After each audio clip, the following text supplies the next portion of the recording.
ഇത് ഇങ്ങനെ ചെയ്താൽ മതി. ഇത് ഈസി.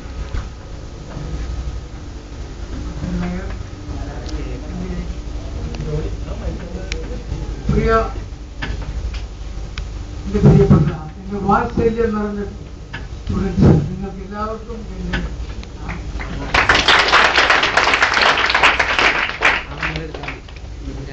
വർഷങ്ങൾക്ക് ശേഷം നിങ്ങളെ ഓരോരുത്തരെയും കണ്ടപ്പോൾ എന്റെ ഉള്ളിലുണ്ടായ ഒരു ലൈൻ ഞാൻ നിങ്ങളെ പഠിപ്പിച്ചിട്ടുള്ളത് ഇപ്പോൾ ഓർമ്മ വരുന്നു.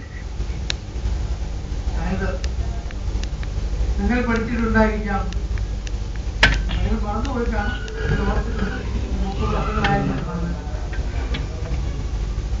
യശോദയും നന്ദഗോപരും ദ്വാരകത്തിൽ ശ്രീകൃഷ്ണനെ കാണാൻ പോയവരിക്കും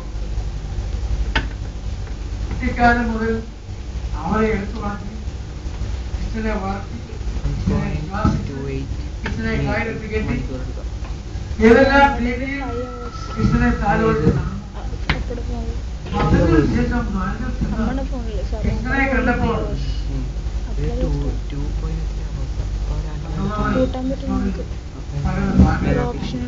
ലൈനാണിത്.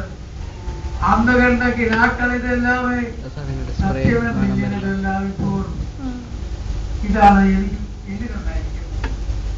പോയി കഴിഞ്ഞു, വർഷങ്ങൾ കഴിഞ്ഞു, ഈ കൃഷ്ണനെ കാണാൻ ഈ അച്ഛനമ്മയും മകനെത്തി പോകും. അത് കണ്ടപ്പോൾ ഓരോ കൃഷ്ണന്റെ കയ്യിൽ പിടിച്ചുകൊണ്ട് അന്ന് ഞാൻ കയറി കെട്ടിയ പാടുള്ള കയ്യില് അന്ന് ഞാൻ വഴക്ക് പറഞ്ഞു മുറിയത്തൂരി കൃഷ്ണൻ. അതിന് ഒരുപാട് ഓർമ്മകളായി വിട്ടുകൊണ്ട് പറഞ്ഞ ലൈനാണ് അന്ന് കണ്ട കിനാക്കളെല്ലാമേ സത്യമെന്ന് ഇങ്ങനെ ചൊല്ലാൻ പോകും. അതാണ് ഇന്ന് എന്റെ ജീവിതത്തിൽ നിങ്ങൾ പറഞ്ഞ ഓരോ വാക്കുകൾ. നിങ്ങൾ ചിലപ്പോൾ ചില സമയത്ത് പ്രത്യേകിച്ച് കുട്ടിക്കാലത്ത് സ്കൂളിലായിരിക്കുമ്പോൾ ടീച്ചേഴ്സിനായിരിക്കുമ്പോൾ ഒരിക്കലും ഇഷ്ടപ്പെടുന്നു. അത് എല്ലാവരുടെയും ജീവിതത്തിൽ ഉള്ള ഒരു പരമസത്യമാണ്. എന്നാൽ എന്റെ വ്യക്തിപരമായിട്ട് പറഞ്ഞാൽ ഞാൻ ഏറ്റവും അധികം ജീവിതത്തിൽ സ്നേഹിച്ചിട്ടുള്ളത് കുഞ്ഞിനെയാണ്, സ്റ്റുഡൻസിനെയാണ്.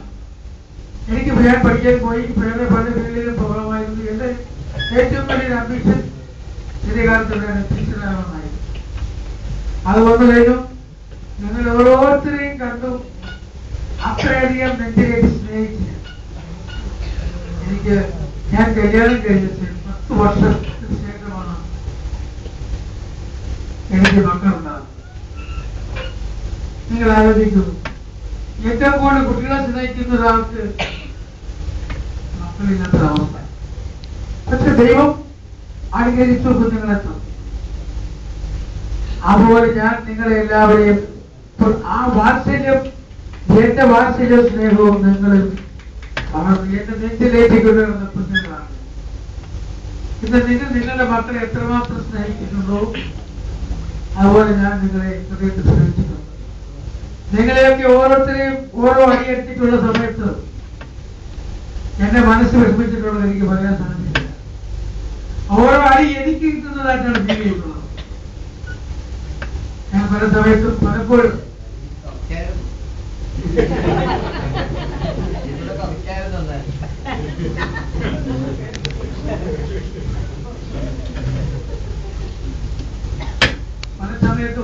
പല ദിവസങ്ങളിൽ ഞാൻ എനിക്കത് ഫീൽ ചെയ്തിട്ടുള്ള അടിച്ചിട്ടായിരുന്നു എന്നും അടിച്ചതിൽ വളരെയധികം മനപ്രയാസം ഉണ്ടായിട്ടുണ്ട്. ജനിച്ച് കഴിക്കാതെ വീട്ടിൽ കൊണ്ടുപോയിട്ടുണ്ട്. വൈഫ് ഒരു ദിവസം ചോദിക്കുകയും ജനിച്ച് സ്കൂളിൽ കൊണ്ടുപോയിട്ട് കുട്ടിച്ച് കഴിക്കാതെ പോകുന്നുണ്ട്. നമ്മൾ സാരമില്ല, സ്ത്രീകളുടെ സ്വഭാവം നിങ്ങൾക്ക് അറിയാമല്ലോ.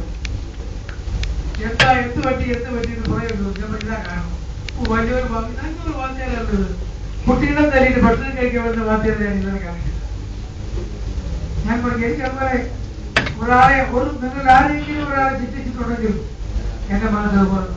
പക്ഷേ ആ മനപ്രയാസം അത് ഞാൻ നിങ്ങളുടെ മുന്നിൽ പ്രകടിപ്പിച്ചിട്ടില്ല. ഒരു ടീച്ചേഴ്സിനോട് ഞാൻ പറഞ്ഞിട്ടില്ല. കാരണം അങ്ങനെ വന്നു കഴിഞ്ഞാൽ പിറ്റേ ദിവസം നിങ്ങൾ ആരും എന്നെ ഓർക്കത്തില്ല. നിങ്ങളുടെ സ്കൂളിൽ കൂടുതൽ കുറ്റകൃത്യങ്ങൾ ഞാൻ പലരോടും പറഞ്ഞിട്ടുണ്ട്. നല്ല കുസൃത്തരം കാണിക്കുന്നു. ഇത്രയും കുസൃത്തരം നിങ്ങൾ കാണിക്കുന്നു, അത്രയും ഇഷ്ടമാണ്. പക്ഷെ ഒരു കാര്യമുണ്ട്, നിങ്ങൾ കാണിക്കുന്നതായ കുസൃത്തരങ്ങൾ മറ്റുള്ളവർക്ക് ഹാനികരമാണ്. ആ രീതിയിൽ കുസൃത്തരം കാണി മറ്റുള്ളവർക്ക് സന്തോഷം പകരുകയും അത് നിങ്ങൾ എൻജോയ് ചെയ്യുകയും ചെയ്യുക എന്ന് ഞാൻ പറഞ്ഞത്. അങ്ങനെ നിങ്ങളെന്നും എന്റെ ശിക്ഷണങ്ങൾ ഓർത്തു. വർഷങ്ങൾ കഴിഞ്ഞു, 10-15 വർഷങ്ങൾ കഴിഞ്ഞു. നിങ്ങളെല്ലാം ജീവിതത്തിന്റെ ഓരോ തുറയിലെത്തി കുടുംബസ്ഥരായി ജീവിക്കുന്നു. നിങ്ങളെല്ലാം ഒന്ന് കാണുവാൻ സാധിച്ചത് എന്റെ മനസ്സിലുള്ള സന്തോഷവും മനസ്സിലുള്ള സന്തോഷം പറഞ്ഞറിയിക്കാൻ ഏത് രീതിയിൽ എനിക്ക് പറഞ്ഞറിയിക്കാൻ സാധിക്കും? എനിക്ക് വാക്കുകളില്ല. ഇതൊരു മുഖസ്തുതിയല്ല, ഹൃദയത്തെ തട്ടിപ്പറന്ന വാക്കുകളാണ്. ഭംഗിവാക്കുകൾ ഞാൻ ആരോടും പറയാറുണ്ട്. ഞാൻ ഒന്നും പറയുക ഇല്ലെങ്കിൽ പറയുന്നില്ല. വെറുതെ ഒരാളെ ഭംഗിവാക്ക് പറഞ്ഞിട്ട് സൂചിപ്പിച്ചിട്ട് അത് മാറിപ്പോകുന്നത് യാഥാർത്ഥ്യം മനസ്സിലാക്കുന്നത് യാഥാർത്ഥ്യമാണെന്ന് തന്നെ പറയാം. അങ്ങനെ ഒരു ജീവിതത്തിൽ എല്ലാവരെയും കാണാൻ സാധിച്ചല്ലോ. നിങ്ങളുടെ സ്നേഹാദരം നിർത്തും ഇവിടെ പറഞ്ഞ നന്ദി രേഖപ്പെടുത്തും. നിങ്ങളെല്ലാവരും ഒത്തുചേർന്നു, ഒരു കുടുംബം പോലെ, പഴയൊരു ക്ലാസ് പോലെ എല്ലാവരും വന്നു ചേർന്നു. നിങ്ങളുടെ കൂട്ടായ്മ ഇത് നിങ്ങൾ അഹോപുരം തുടരണം. എല്ലാവരും പരസ്പരം വിളിക്കണം, കൂടണം, പരസ്പരം സഹായിക്കണം, പരസ്പരം സ്നേഹിച്ചിടപെടണം. നമുക്ക് ലോകത്ത് അത് മാത്രമേ അവശേഷിച്ചിട്ടുള്ളൂ. പരസ്പര സ്നേഹവും പരസ്പര സഹകരണവും അതുകൂടി നിങ്ങളും തിരികെ വരണം. ആ മനോഭാവത്തിൽ, നല്ല സ്നേഹത്തിലും നല്ല ഇകഴ്ചയിലും എല്ലാവരും ഇത്രത്തോളം നിങ്ങൾ ഒന്നിച്ചിരുന്നു. അതിന്റെ ഒരു തെളിവാണ് നിങ്ങളിവിടെ എല്ലാവരും കൂടി വന്നിരിക്കുന്നത്. ഞാൻ അമേരിക്കയിൽ ഇരുന്നപ്പോൾ ഒരാളെ വിളിച്ചു, ഞങ്ങൾ കണ്ടു, ന്യൂസിലാൻഡിൽ കണ്ടു.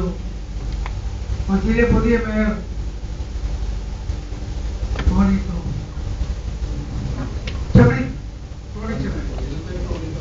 തോമസ്, ഞാൻ റിയലി അത് മതിയെന്ന് പറഞ്ഞില്ലേ, തോമസ് മാറ്റിയാൽ ഉള്ളതല്ലേ.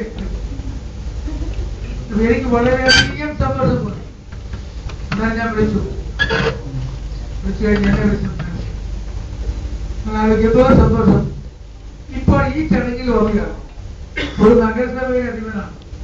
ഏതെല്ലാം കാര്യങ്ങളുണ്ട് അതിൽ എനിക്ക് എത്രയും സമയം കിട്ടിയിട്ട് അപ്പൊ ലേറ്റായെങ്കിൽ നിങ്ങൾ ക്ഷമിക്കൂ.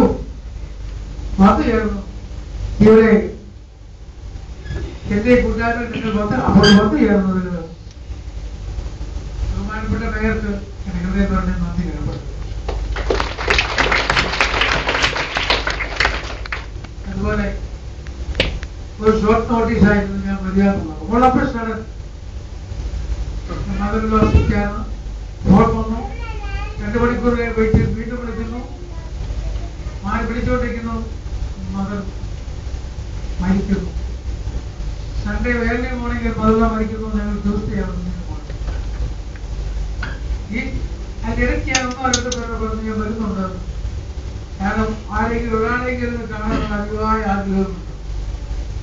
ഞാൻ പല പ്രാവശ്യം അമേരിക്കയിൽ വന്നിട്ടുള്ള സമയത്തൊക്കെയും സ്കൂളിൽ പോകുന്നു. എന്തിനാണ് ഈ പ്രശ്നം വന്ന് ആരെങ്കിലും ഒരാളെങ്കിലും ചെന്ന് കണ്ടാക്കണം. പ്രാവശ്യം ഞാൻ ശ്രമിച്ചു, സാധിച്ചില്ല. ഇപ്പോൾ ഓർക്കുന്നു, അന്ന് സാധിക്കാൻ ഇത്രയും പേര് ഒന്നിച്ചുള്ള ഒരു പുലിവരവായിരിക്കുന്നായിരുന്നല്ലോ. പക്ഷെ വൈകിയെങ്കിലും ഞാൻ മനസ്സിലാക്കിയിട്ട് സാധിച്ചു. നിങ്ങൾ എല്ലാവരെയും കണ്ടു. നിങ്ങളെല്ലാവരുടെയും സ്നേഹം ഫലമായ